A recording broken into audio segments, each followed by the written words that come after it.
Hello po mga ka-Jesnabs, welcome back po sa ating channel.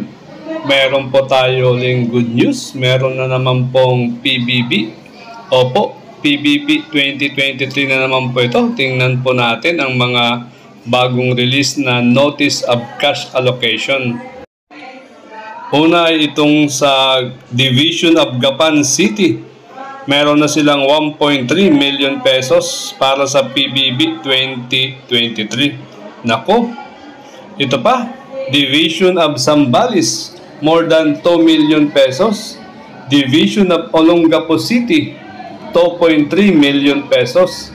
Division of Cabanatuan City, 1.8 million pesos.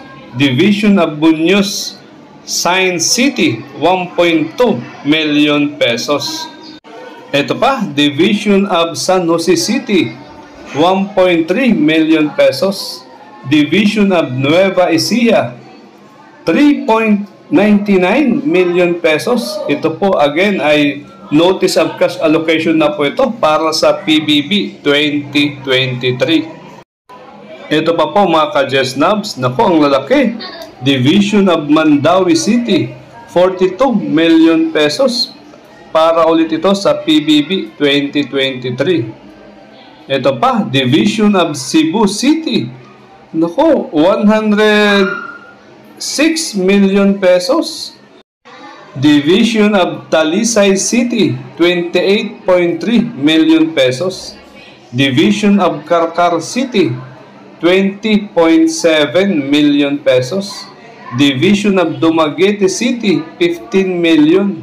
Division of Cebu Province, nako, more than 350 million pesos. Division of Bago City, 13 million pesos. Division of Tanjay City, 20.9. Jose B. Cardenas Municipal High School. Division of Bohol, 247 million pesos mahigit. Division of Negros Occidental, 125.7 million pesos. Ito talaga, buong division na yan kasi ang lalaki na. Sigurado akong ang saya-saya ngayon dyan sa mga lugar na yan, sa Central Visayas, siguro yung iba dito. Ito ay Division of Toledo City, 13 million pesos. Division of Tagbilaran City, 16 million pesos mahigit. Division of Gidulngan City, 25.5 million pesos. Nako, congrats po sa inyo.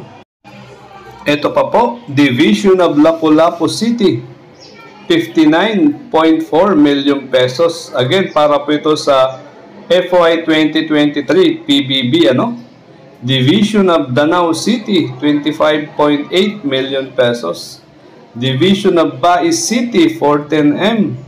Division of Canlaon City, 7.2. Division of Naga City, 21.1. Division of Bayawan City, 29M. Division of Siquijor, 17.6 million pesos. Nako, congrats po sa inyo. Mga ka-Jesnabs, medyo malhabo po yung ating video kasi pinicturean lang po natin, pero aux na po yan, di po ba? Ito pa, Regional Office 3, meron na rin silang PBB. Division of Angeles City, Division of Pampanga, Division of Tarlac City, Division of Mabalacat City, Division of Tarlac. Pero medyo hindi pa siguro yan kompleto kasi kukunti pa lang, ilang milyon pesos pa lang yung nakikita ko dyan. Ito pa, Division of Tarlac, Division of San Fernando City, Division of San Jose del Monte City, Division of Aurora, Division of Balanga City. Nako, congrats po sa inyo. Ito pa po, Division of Malolos City, Division of Bataan, Division of Maykawayan City, Division of Bulacan, So sa palagay ko dyan, ito pa rin ay hindi pa kompleto pag ganyang mga figure lang.